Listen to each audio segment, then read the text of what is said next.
আমি বাসায় মাঝে, মাঝে নাস্তা হিসেবে এবং ভাতের সঙ্গে খাওয়ার জন্য এই ফিশ ফ্রাইটা বানাই। ১ম এ দেখো পেঁয়াজ, আদা, রসুন, কাঁচামরিচ এবং ধনিয়া পাতা এই সবগুলো আমি কেটে নিয়েছি। এটাকে ব্লেন্ডার করে নিলাম আর পাতলা এই পেস্টটাই করে নিতে হবে। পাতলা করে এটা আমি পেস্ট করার পরে আমি এর উপরে দিয়ে দিচ্ছিলাম মেরিনেট করার জন্য সামান্য লবণ। আমি এটাকে সুন্দর করে মেরিনেট করে রেখে দিব ০.৫ ঘন্টা প্লাস।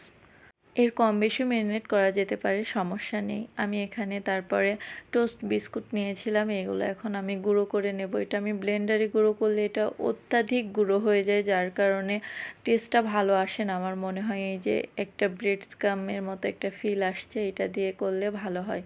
আমি তারপরে এখানে অ্যাড করে দিলাম হচ্ছে ডিম। এই ডিমটা দিয়ে আমি নাড়াচাড়া করে এবার আমি এর সঙ্গে সুন্দর করে কোট করে নিব। ফিশ ফ্রাইটা আসলে এটার জন্য বেশি মজা লাগে। যত বেশি মোটা কোট হবে তত ক্রিস্পি হয় আর তত খেতে ভালো লাগে। তো এটা আমি এভাবে একটা একটা করে সবগুলো এভাবে রেডি করে নেব।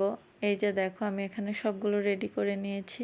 আর আমি এখানে ফ্রাই প্যানে গরম তেল দিয়ে দিয়েছি। তেলের ওপরে আমি এবার ভাজা শুরু করে দিলাম।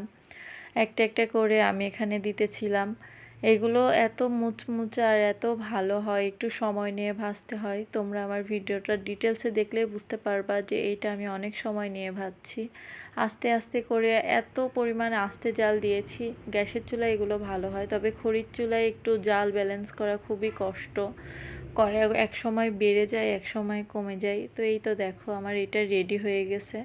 দেখতে কত ইয়ামি লাগছে যায় না? এটা খেতেও আসলে অনেক মজা। তোমরা বাসায় ট্রাই করে দেখতে পারো। আজকে এতটুকু। আল্লাহ হাফেজ।